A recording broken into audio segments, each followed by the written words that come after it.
사도 바울이 3차 전도 여행을 마치고 예루살렘에 이른 지 얼마 되지 않았을 때에 예견되었던 대로 바울은 결박을 당하고 환난을 당하게 된 이야기입니다.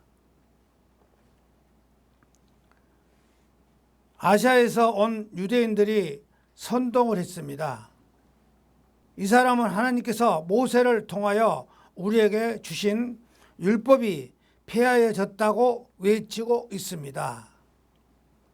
아브라함 때부터서 행하여 온 할례를 받지 않아도 구원을 받을 수 있다고 가르칩니다.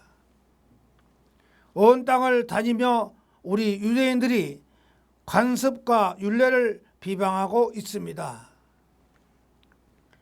이 사람은 우리 유대인들을 적입니다. 이 사람은 살려둬서는 결코 안 됩니다. 성전에 있던 모든 유대인들이 이 말씀에 흥분했습니다. 바울에게도 달려들었습니다. 성전 밖으로 끌고 나갔습니다. 옛날 스데반에게 하였던 것처럼 돌로 쳐 죽이려는 것입니다. 위기의 순간 예루살렘의 치안을 담당하고 로마의 천부장이 유대인들이 한 사람을 즉결 처분하려고 합니다. 보고한 백부장과 병사들은 이끌고 나갔습니다. 폭도로 변한 유대인들에게서 사도 바울을 건져낸 천부장은 사도 바울을 결박한 뒤에 바울을 신문하기 위하여 로마의 영내로 끌고 가려고 했습니다. 오늘 본문의 말씀을 영내로 끌려가는 사도 바울이 천부장에게 허락을 얻어 계단에 서서 유대인들에게 향하여 외치는 내용입니다. 사도행전 22장 말씀을 사도 바울이 예수님을 믿기 전에 어떠한 사람이었으며 어떻게 예수님을 믿었고 예수님을 믿을 뒤에 어떻게 되었는가에 대하여 세 가지로 말하고 있습니다. 사도 바울의 간증을 들을 수가 있습니다. 자신이 어떤 사람이었는가를 말하고 있습니다. 첫째로 바울 자신은 유대인이었습니다. 성경의 유대인들은 하나님께 선택을 받은 민족이라는 선민의식을 가지고 살았습니다. 아브라함의 믿음의 혈통을 이어가는 히브리 민족이 난 지 8일 만에 모든 남자들은 할례를 받은 의식을 거행했습니다. 그러므로 할례를 받지 아니한 다른 모든 종족들은 다 이방인이라고 불렀습니다. 마가복음 7장에 예수님께서 지중해 해안 도시인 두로에 갔을 때의 이야기입니다. 헬라인이요 수로보니게 족속인 한 여인이 귀신 들린 자신의 딸을 고쳐주시기를 청했습니다. 간청하는 여인에게 예수님께서 말씀하시기를 자녀로 먼저 배불리 먹게 할지니 자녀의 떡을 취하여 개들에게 던짐이 마땅치 아니하리냐고 말씀하신 것입니다. 예수님께서 헬라인 이방인 여인에게 개라고 말씀을 하셨습니다. 그것은 주변에 있던 모든 유대인들이 이방인을 개라고 생각하고 있었기 때문에 이 여인은 예수님께서 말씀하신 것을 이상히 생각하지는 아니했습니다. 이 여인은 말하기를 주여 올소이다마는 상 아래 개들도 아이들이 먹던 부스러기를 먹나이다. 딸의 병 낫기를 간절히 소망하였기에 개라고 말하는 것도 개의치 않고 예수님께서 메어 달려왔습니다. 개라고 하면 어떠냐 그 소리입니다. 병만 나으면 되는 것이기 때문에 목적은 거기 있다 그 소리입니다. 예수님께서 이 여인의 간구를 들어주셨습니다. 딸의 병을 고쳐주셨습니다. 이처럼 유대인들에게 이방인은 개와 같은 취급을 받았습니다. 모든 유대인들은 대단한 서민 의식을 가지고 살았습니다. 그런데 사도 바울은 자신도 유대인이었음을 말하고 있습니다. 바울은 자기 자신도 유대인들이 자랑하는 유대인이라고 주장하고 있는 것입니다. 둘째로 바울은 다소 출신이었습니다. 다소는 당시 세계에서 아테네와 안덱산드라와 함께 대학이 있는 학문의 도시였습니다. 사도 바울은 다소에서 세계의 최고의 학문이라는 헬라의 문학과 예술, 철학을 공부했지만은 유대인으로서 헬라의 철학보다 율법을 더 열심히 공부하여 열심 있는 유대인들이 되었음을 말하고 있는 것입니다. 셋째로 가말렉의 문화생이었습니다. 가말렉은 유대사에서 큰 스승으로 불리는 당대 최고의 학자로 존경을 받던 인물입니다. 유대인 치고 큰 랍비 가말렉을 모르는 사람은 없습니다. 사도 바울은 바로 이 가말렉 밑에서 공부를 한 제자였습니다. 율법을 해석하는 데는 두 파가 있습니다. 진보적인 사마니아파와 엄격한 보수파의 헬라파입니다. 가말렉은 할례의 손자로 바울 때의 헬라파의 우두머리였습니다. 사도 바울은 보수적인 헬라파의 가말렉에게서 율법을 엄격한 교육을 받은 것입니다. 대학자 밑에서 공부한 바울이기에 율법에 대한 지식과 해석에 있어서 상당한 수준에 와 있었습니다. 사도 바울은 누구도 따라올 수 없는 율법에 대한 높은 수준의 지식과 지혜를 가지고 있는 사람이라고 말하는 것입니다. 넷째로 율법에 열심히 있는 자였습니다. 하나님께서 모세를 통해서 주신 율법, 조상 때부터서 지금까지 내려온 율법을 가장 소중하게 생각을 했습니다. 하나님께서 선택을 받은 유대인들은 누구나 율법 아래서 율법을 지키며 살아야 한다고 생각을 했습니다. 하나님께서 율법과 선지자를 통하여 메시아 그리스도 구원자를 보내주신다는 약속을 믿고 기다리며 살고 있습니다. 이처럼 사도 바울은 자기 자신이 대하여 간증하고 있습니다. 자신도 당신들이 자랑하는 유대인 중에 가장 정통적인 유대인이었다는 것을 주장하고 있습니다. 바울 자신은 핍박자입니다. 자기가 핍박하러 다녔다고 소리입니다. 바울 자신은 핍박자였습니다. 예수님을 만나기 전 바울 자신은 무서운 핍박자로 살았다고 간증하고 있습니다.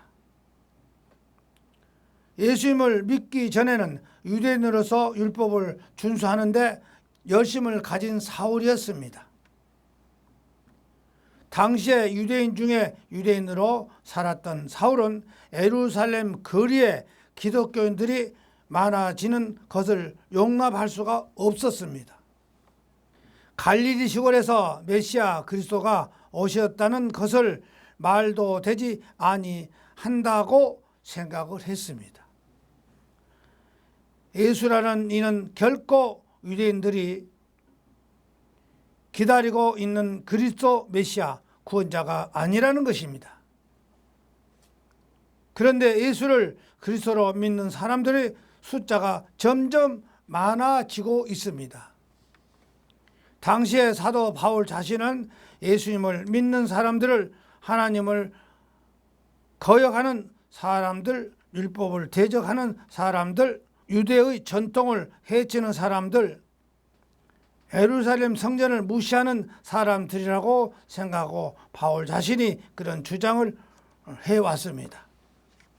그리고 율법의 열심인 사도 바울은 예수를 그리스도로 믿는 신흥 종교는 없애버리겠다고 마땅해야 된다고 이렇게 생각을 하고 있다 그 소리입니다. 그래서 사도 바울은 기독교에 대하여 누구보다도 열심히 있는 박해자가 됐습니다. 많은 그리스도인들은 붙잡아 때리고 옥에 가두었습니다. 본보기로 교회의 핵심 멤버인 스데반을 공에 넘겨 직결 재판하고 돌로 쳐 죽임을 당하게 만들었습니다. 스데반을 처형하는 일에 앞장섰던 자입니다.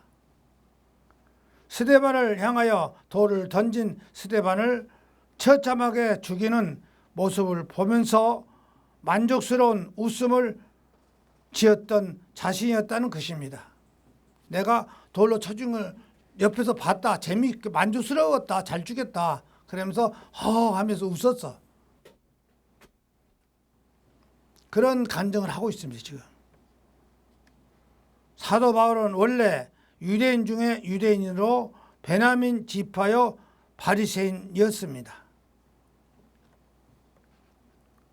자신은 태어난 율법학자였고 누구에게도 열심히 있는 유대인으로 율법을 지키기 위하여 기독교를 박해하던 데 앞장섰던 사람이었습니다. 예수님을 만나기 전에 바울 자신은 기독교를 무섭게 핍박하는 자로 살았고 그리스도인들을 씨 말리기 위하여 앞장섰던 무서운 박해자로 살았다고 예수님을 핍박하는 자로 살아왔다는 간증을 하고 있습니다. 바울은 주님의 사도가 됐습니다. 무서운 박해자 사울이 어떻게 예수 그리스도를 충성스러운 사도가 됐을까요? 전적인 하나님의 사랑이었습니다. 죄인 중에 괴수인 자기를 주님이 찾아오셨습니다. 사울은 이 땅에 율법을 대적하는 예수쟁이들을 더 크기 전에 싹부터 잘라버려야 한다고 생각을 했습니다.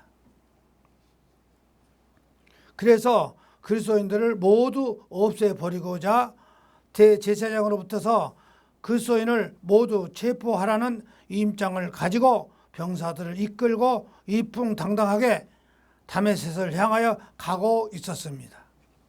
이때 사울은 다메섹에 이르렀을 때에 갑작스럽게 눈이 뜰 수 없는 환한 강렬한 빛이 비쳤습니다. 앞을 볼 수가 없습니다. 사울은 땅에 거꾸러졌습니다. 그때 사울에게 우렁찬 음성이 들려왔습니다.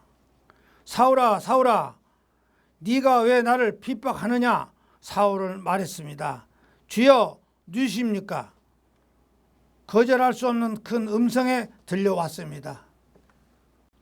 나는 네가 핍박하는 나사렛 예수라. 주님이 사울에게 네가 왜 교회를 핍박하느냐, 왜 나의 성도를 핍박하느냐 이렇게 말씀하시지는 않았습니다. 네가 왜 나를 핍박하느냐고 말했습니다. 교회를 핍박하고 성도를 핍박하는 것이 곧 예수님을 핍박하는 것이라는 말씀입니다. 사울이 다메섹에서 주님을 만난 다음 회개할 수밖에 없습니다. 그리고 변했습니다. 10절에 주여 무엇을 하리까? 주님께 물었습니다. 자신이 지금까지 하나님을 위한다고 할 일이, 하나님을 기쁘게 한다고 한 일이, 하나님의 율법을 지킨다고 하는 일이 살아계신 하나님을 거역했던 것을 깨달았습니다.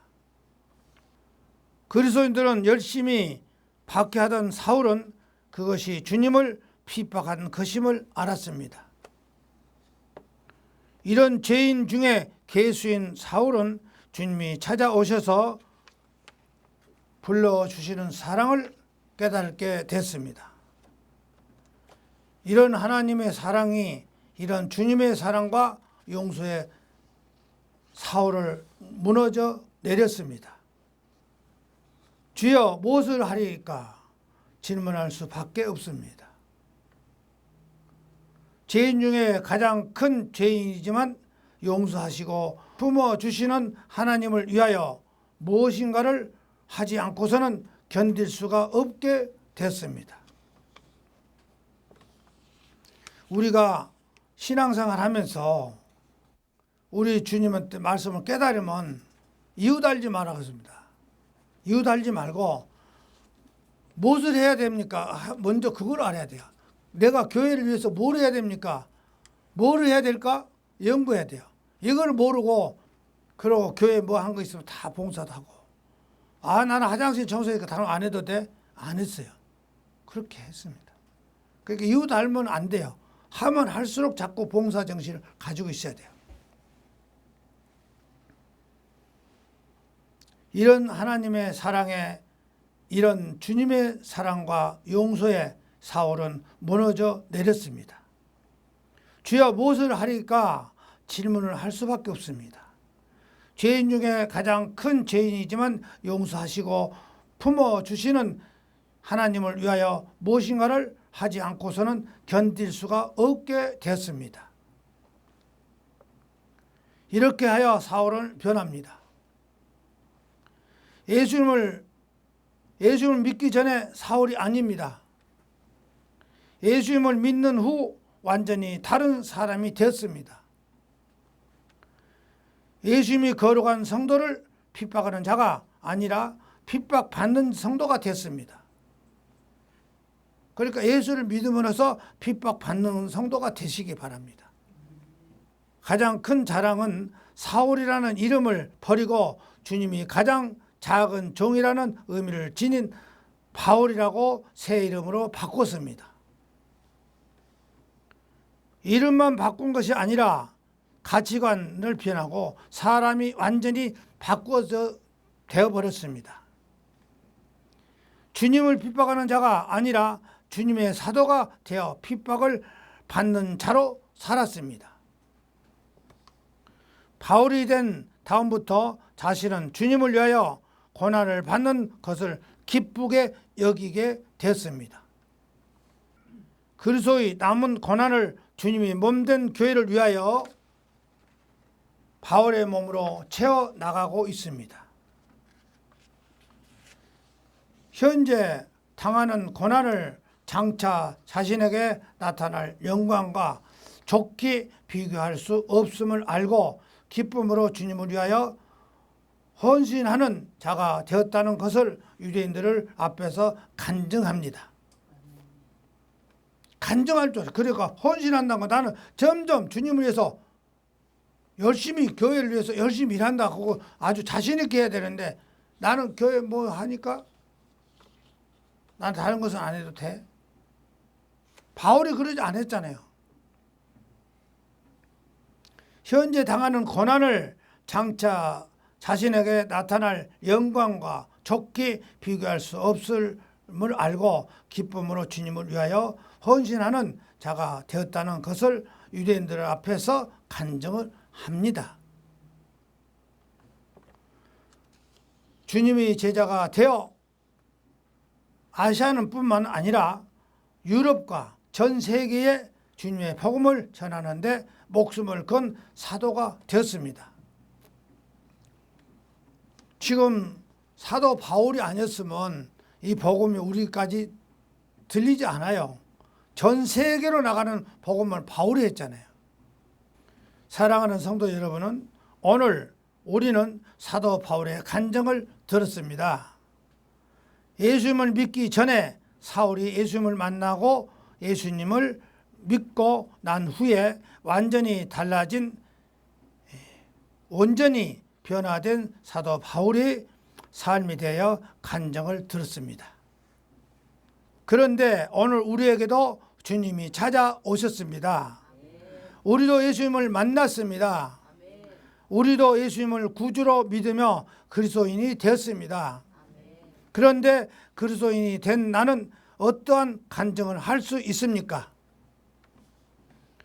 그리스도인이 된 나의 삶을 어떻게 변했습니까? 두 단계의 변화가 일어났습니다.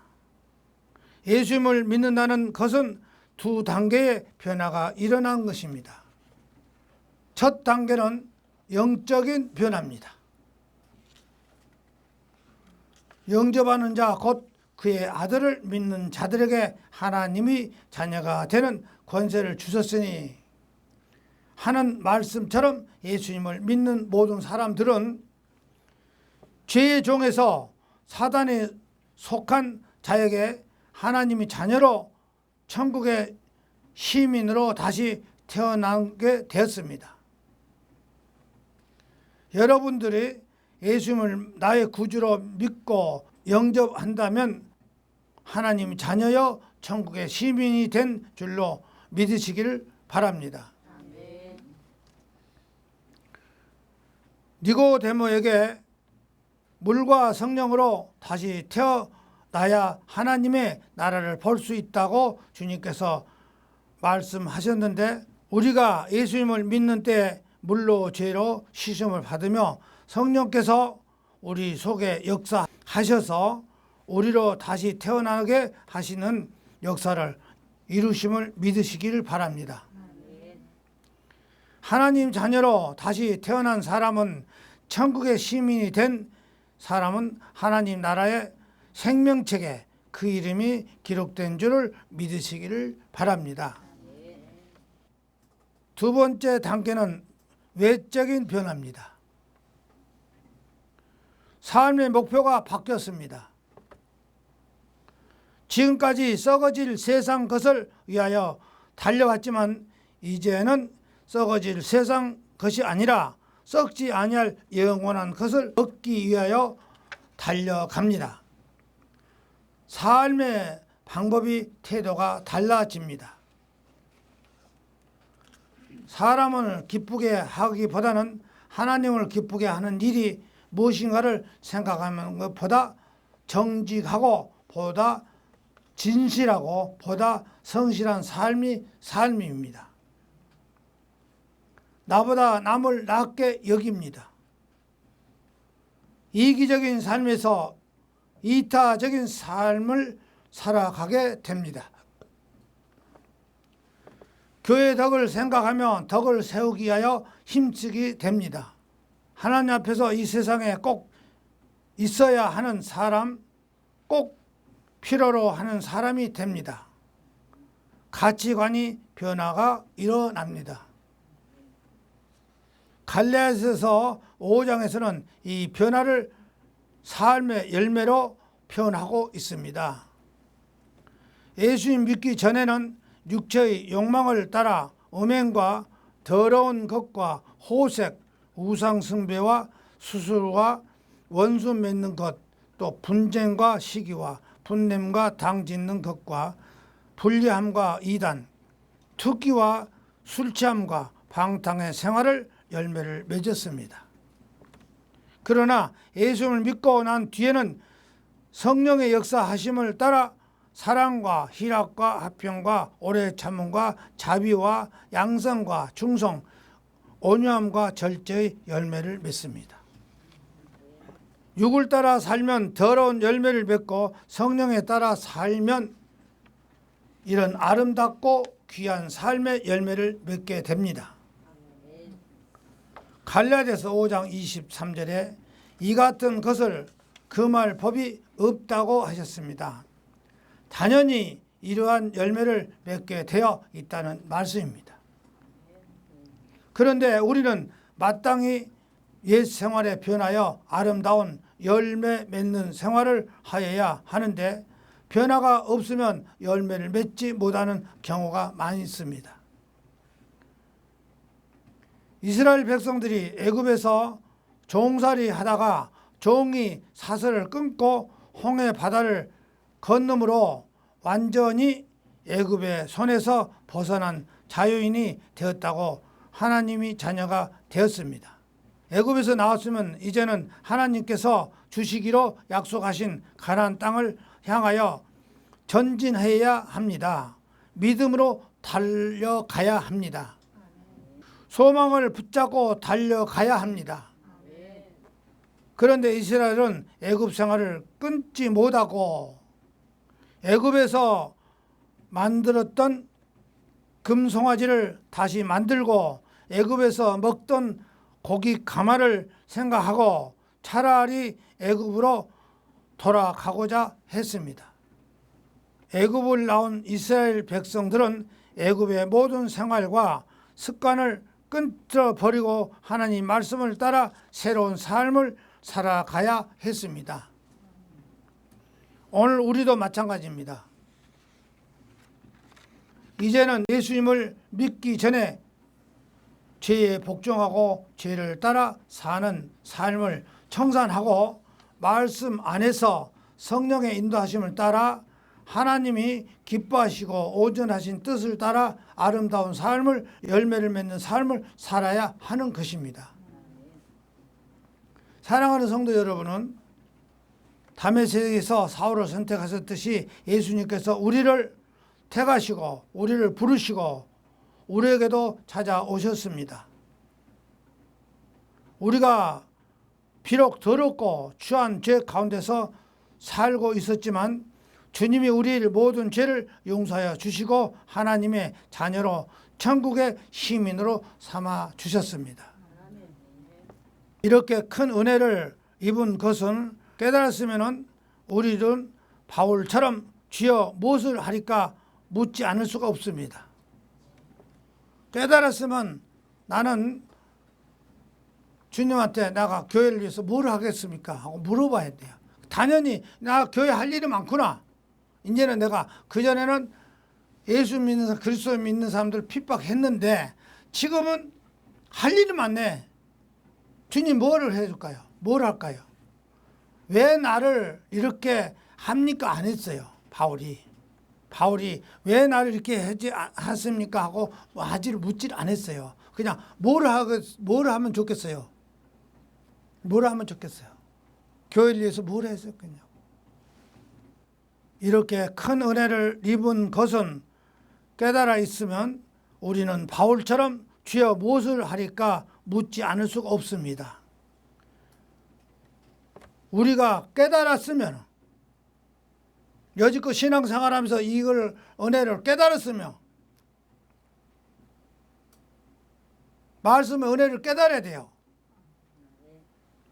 이렇게 큰 은혜를 입은 것을 깨달았으면 우리는 바울처럼 주여 무엇을 하리까 묻지 않을 수가 없습니다.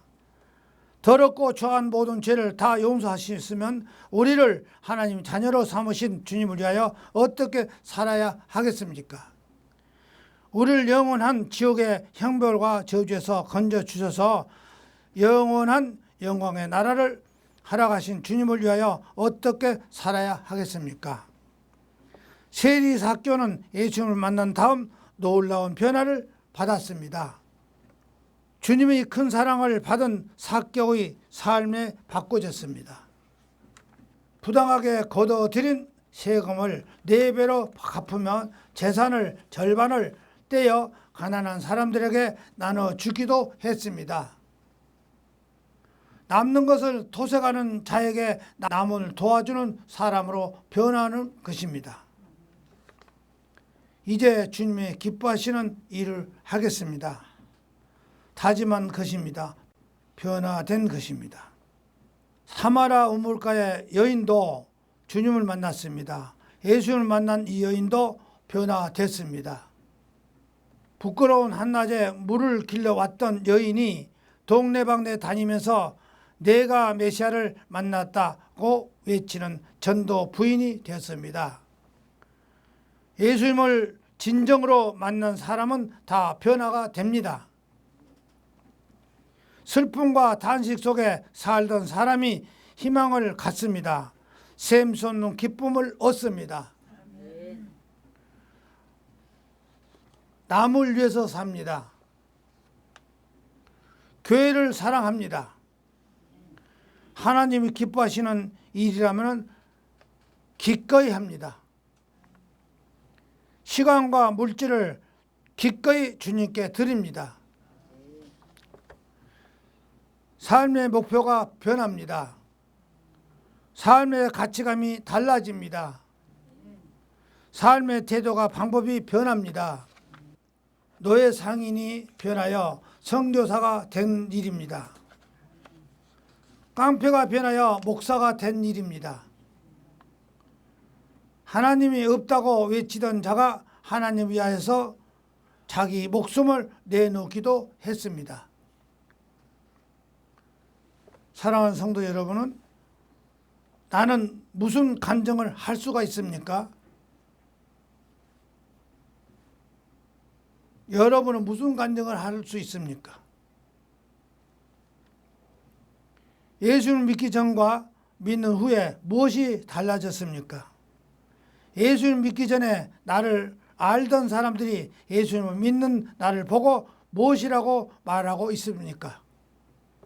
오늘 사도 바울이 로마의 법정으로 끌려가기 전에 유대인들 앞에서 간증하는 설교를 들었으면 오늘 나는 예수님을 믿는 후에 어떤 간증을 할 수 있는가를 생각해 보시기를 바랍니다.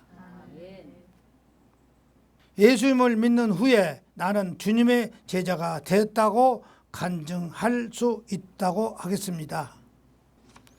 세상적인 가치관으로 하나의 종교인으로 살다가 끝나는 엉터리 신자가 아니라 나는 하나님의 가치관을 가지고 살아가는 삶으로 변화되었다고 간증할 수 있기를 축원드립니다.